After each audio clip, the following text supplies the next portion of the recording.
Dapatkan hadiah wang tunai terkumpul RM10,000 Malaysia sepanjang siaran langsung bersama kami mengikut terma dan syarat. Kita jumpa nanti. Azmin perlu henti berbohong. Rancangan untuk membentuk Perikatan Nasional berasal dari idea Tun Dr. Mahathir Mohamad sendiri untuk menjadikannya Perdana Menteri yang disokong oleh semua ahli parlimen di semua pihak, kata Menteri Kanan Datuk Seri Azmin Ali. Beliau mendakwa sebelum Tun Dr. Mahathir meletakkan jawatan secara mengejut pada 23 Februari lalu, satu akun berkanun SD merangkumi 131 sokongan ahli parlimen daripada pelbagai parti telah disampaikan ke Istana Negara. Sokongan tersebut dakwa Azmin adalah untuk Tun Dr. Mahathir sebagai Perdana Menteri. Kami kemudian berusaha sangat keras untuk memastikan bahawa Dr. Mahathir akan terus berkhidmat sebagai PM.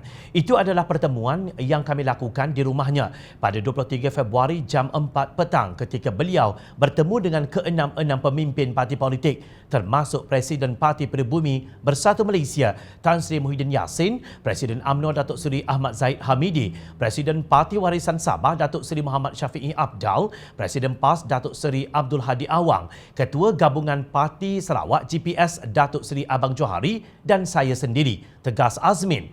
Katanya keadaan menjadi huru-hara apabila Tun Dr. Mahathir meletakkan jawatan pada keesokan harinya. Sekiranya Dr. Mahathir tidak mengundurkan diri pada hari Isnin, beliau masih akan menjadi Perdana Menteri dengan majoriti yang lebih besar, ujarnya. Kenyataan Azmin itu disanggah oleh Ahli Dewan Undangan Negeri Kuang, Salahuddin Amiruddin. Beliau berkata Azmin berbohong mengenai dakwaan bahawa Tun Dr. Mahathir terlibat dalam langkah Sheraton sehingga menyebabkan Kerajaan Pakatan Harapan tumbang. Saya berada di Hotel Sheraton dan dimaklumkan bahawa SD yang dikumpul tanpa pengetahuan Tun dan Datuk Seri Mukhriz. Mereka akan tubuhkan kerajaan baharu yang bernama Perikatan Nasional. Dua calon Perdana Menteri, Tun Dr. Mahathir dan Tan Sri Muhyiddin Yassin, katanya dalam satu kenyataan. Menurut Salahuddin, Tun Dr. Mahathir telah menolak jawatan dalam Kerajaan Perikatan Nasional itu kerana ia bermakna beliau perlu bekerjasama dengan pemimpin dari UMNO. Dangkal dan tak masuk akal, Azmin kata idea tubuh Perikatan Nasional untuk Tun Dr. Mahathir jadi PM. Yang bercita-cita besar untuk jadi PM sebenarnya adalah Azmin. Katanya, beliau juga mengungkit bahawa Azmin bertindak untuk menjadi Menteri Besar Selangor melalui pintu belakang semasa masih berada dalam keadilan. Ini terbukti apabila krisis Menteri Besar Selangor 2014, dia sendiri menghantar namanya sebagai calon Menteri Besar Selangor melalui pintu belakang. Dia juga menghantar namanya sebagai Menteri Besar Selangor sejurus Pakatan Harapan di isytihar menang di Selangor tanpa berunding dengan komponen Pakatan Harapan Negeri.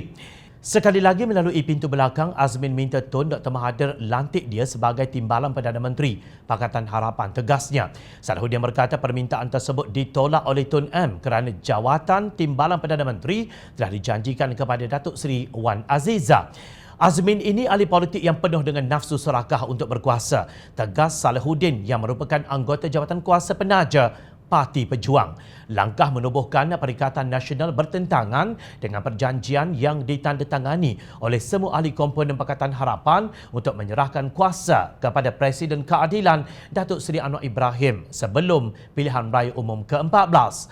Sudah tentu Azmin mahu terus menyuburkan pergeseran penyokong Anwar terhadap bekas Perdana Menteri Pakatan Harapan itu. Paradoksnya, selepas langkah Sheraton, Tun Dr. Mahathir dalam kenyataannya tidak menyokong pelantikan Anwar sebagai Perdana Menteri Malaysia. Justru jika pejuang ingin rakyat supaya tidak percaya kepada Tuan Azmin, pihak Tun Dr. Mahathir harus berhenti daripada memburuk-burukkan Anwar di dalam media sosial seperti yang dilakukan sejak akhir-akhir ini. Perbuatan tersebut tidak memberi apa-apa manfaat kepada pembangkang, sedangkan musuh sebenar ialah Perikatan Nasional.